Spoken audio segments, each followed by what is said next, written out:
Vous avez perdu quelqu'un que vous aimez et depuis, vous attendez un signe. Vous attendez une manifestation particulière, peut-être dans un rêve, une sensation de présence, une odeur. En fait, vous attendez un symbole significatif, quelque chose qui vous dirait « je suis encore là ». Mais rien du tout, rien ne se passe. Et petit à petit, ce silence devient pesant, même inquiétant, presque douloureux. Alors, pourquoi certaines personnes semblent recevoir des signes et d'autres jamais? Est-ce qu'il y a un message caché dans ce silence? Dans cette vidéo, je vais vous proposer d'explorer ensemble ce sujet délicat pour mieux comprendre ce qui peut se passer, pourquoi certains défunts ne se manifestent pas, pourquoi vous ne voyez pas les signes et vous aider à retrouver de la paix, à être rassuré et avancer dans votre vie même sans signe. Et si ce sujet vous intéresse, je vous invite à voir ma vidéo sur comment contacter un défunt. Je la mets juste ici pour comprendre les différents types de contacts possibles.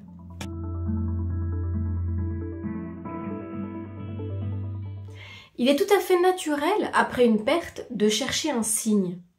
C'est souvent un besoin de réconfort, de lien, d'amour, un peu comme « dis-moi que tu vas bien, dis-moi que tu es encore là ».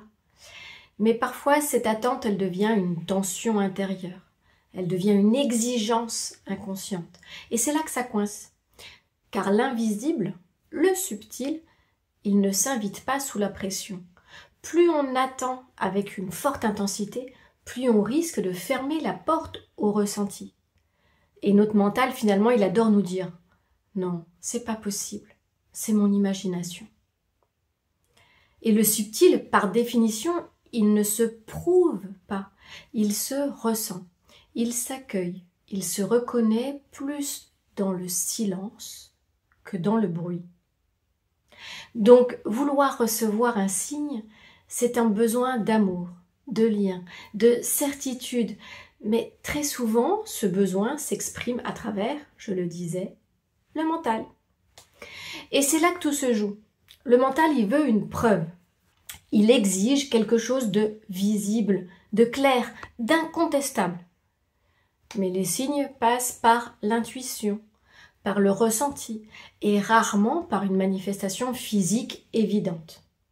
Résultat, je veux un signe que je peux croire. Mais je suis incapable de croire quelque chose qui n'est pas matériel. Ou j'attends un signe, un message, mais je sais que ça fonctionne pas vraiment, que ce n'est pas vrai, que ça vient de mon imagination. Et cette contradiction ferme la porte au message, au subtil. Tant que vous cherchez une preuve, vous empêchez la sensation. Tant que vous attendez un signe clair, vous ratez les petites évidences intérieures. Et finalement, tant que vous n'y croyez pas vraiment, complètement sans aucun doute, vous ne pouvez pas voir les messages.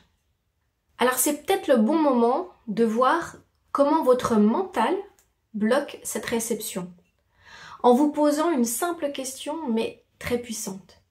C'est quoi, pour moi, un signe valable? Est-ce que j'attends un objet déplacé? Une apparition? Un mot dans un rêve? Est-ce que j'ai mis la barre tellement haut que rien ne peut passer?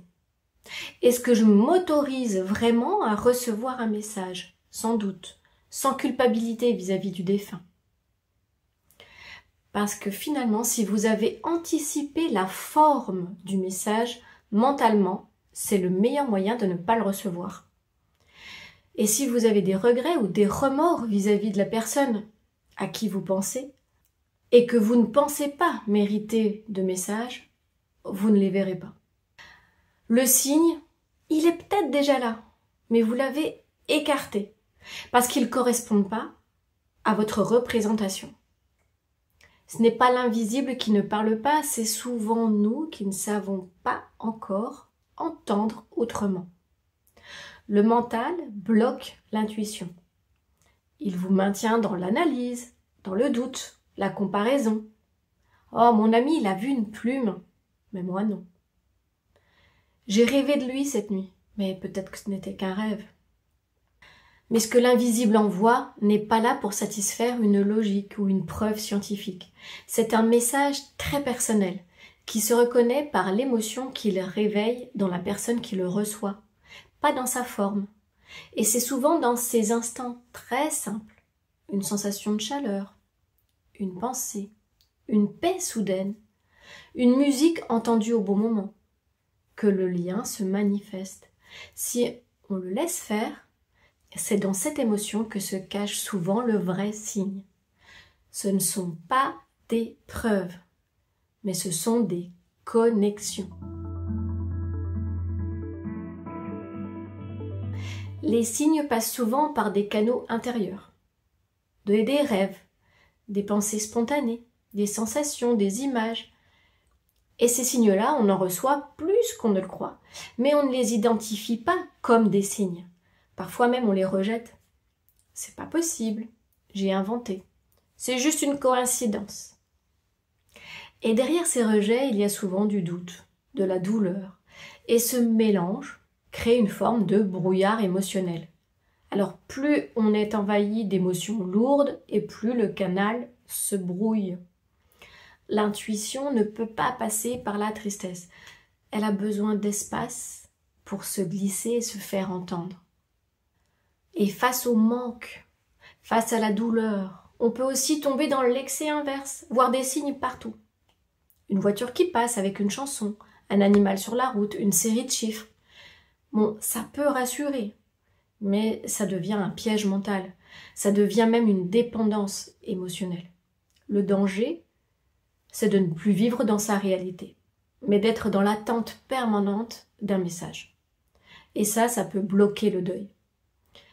Certaines personnes fantasment tellement le lien, elles s'accrochent à la moindre coïncidence, que cela peut devenir une obsession tellement douloureuse que cela empêche la séparation symbolique et peut devenir un deuil pathologique.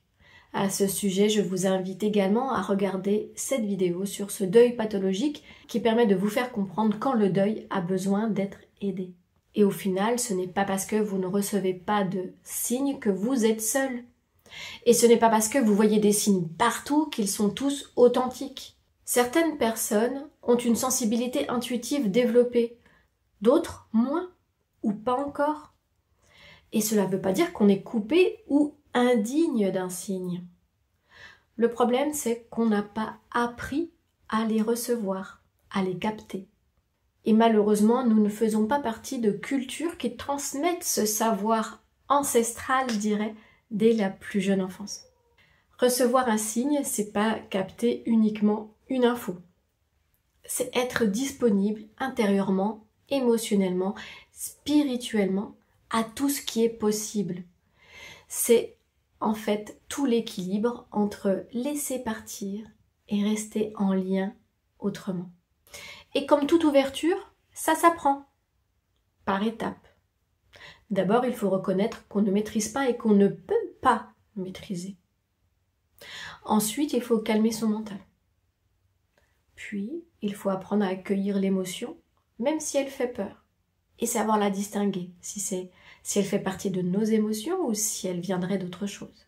Et enfin, il faut faire confiance à ce qui se présente, sans l'interroger systématiquement, sans l'analyser ou douter, sans le forcer. Pour faire ce travail étape par étape, je peux vous aider, je peux vous accompagner à comprendre votre intuition et à faire une place à votre sensibilité pour vous ouvrir au monde subtil. Alors n'hésitez pas à me contacter dans les commentaires ou par mail. Tous les liens sont dans la description. L'invisible ne répond pas à la demande. C'est une autre vérité difficile à entendre, mais l'invisible n'est pas à notre service. Il ne répond pas à chaque fois qu'on va le solliciter. Il n'obéit pas à nos horaires et il n'est pas là pour combler nos peurs. Les défunts ont aussi un chemin à poursuivre, un processus de détachement pour eux aussi, un processus de compréhension et ils ne sont pas disponibles à volonté. Certains défunts ne souhaitent pas rester en lien non plus. Ils font le choix de ne pas se manifester, non pas par manque d'amour, mais parce qu'ils estiment que c'est pas le bon moment. soit parce que nous ne sommes pas prêts, ou parce qu'ils savent qu'un signe bloquerait plus qu'il n'aiderait. Pour eux, l'objectif, c'est pas de retenir les vivants, mais c'est aussi de respecter leur propre chemin d'évolution à poursuivre dans un ailleurs.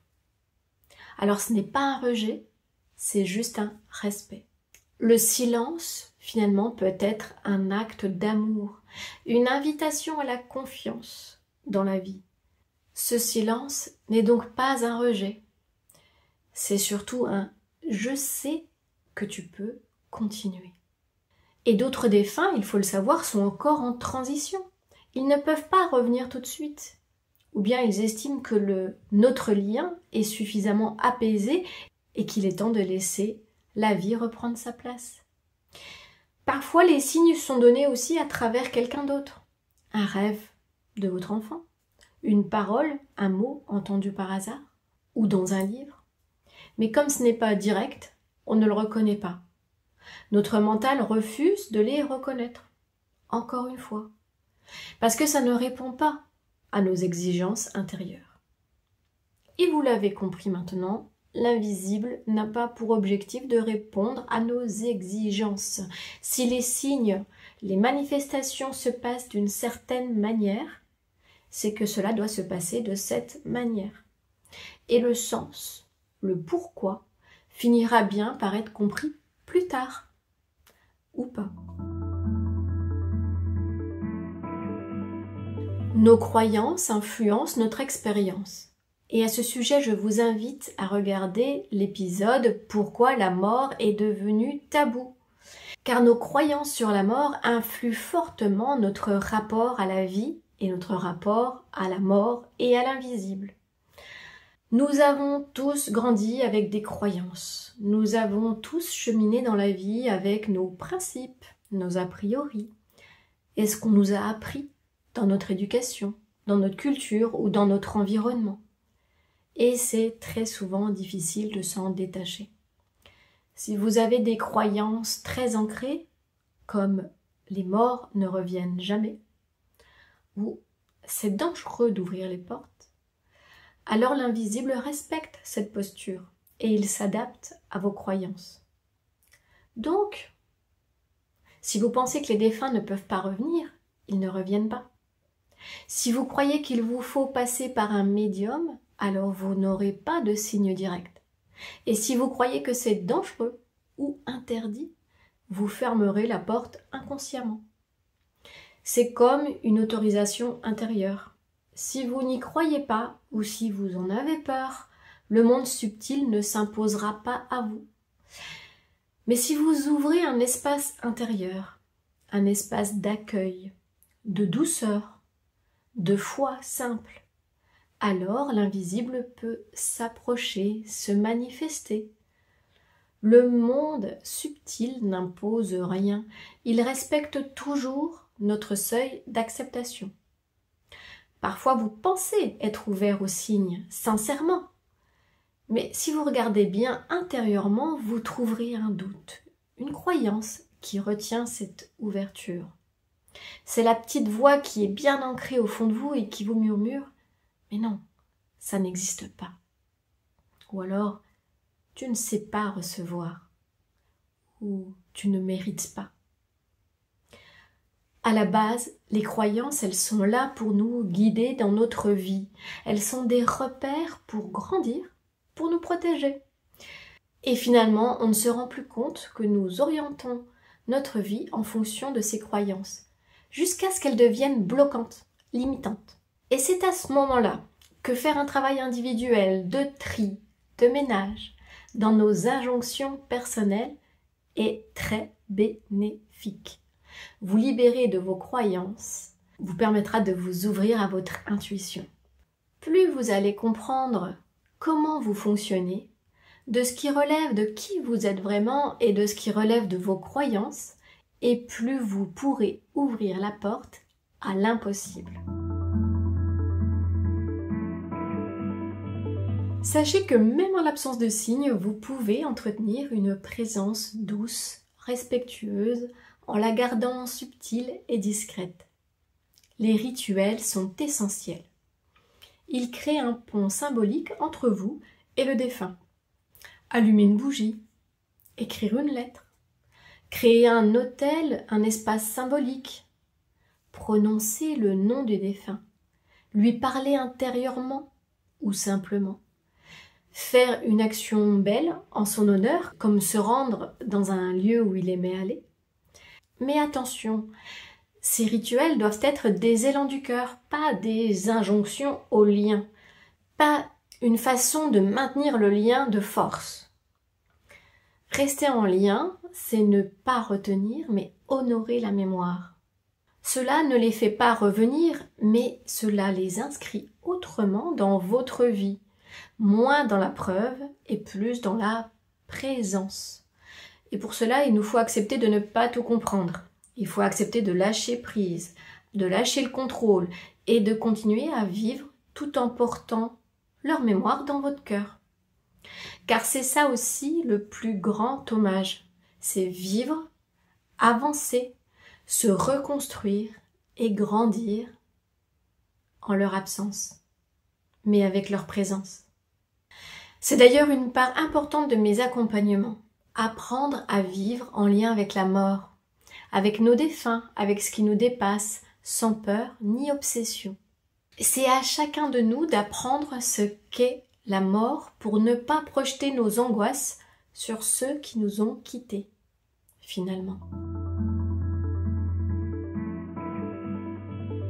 Vous ne recevez peut-être pas de signes, et ça, je peux comprendre que c'est douloureux.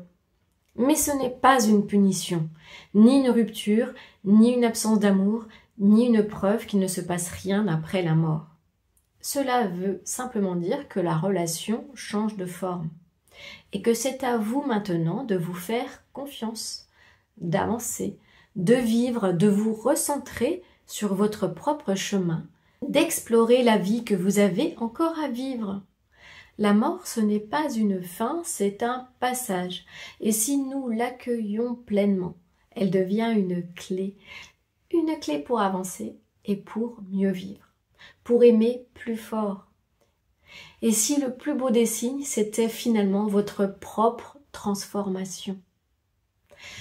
Partagez-moi en commentaire si cela vous parle, si vous avez vécu un deuil dans lequel aucun signe ne s'est manifesté. Et partagez vos émotions. Peut-être que cette vidéo pourra aussi aider d'autres personnes à apaiser leur cœur. Alors n'hésitez pas à partager, à commenter et à vous abonner pour ne pas rater les prochains épisodes. Parce qu'en fait, comprendre la mort, c'est aussi travailler sur sa propre transformation. Et c'est aussi ce que je vous propose.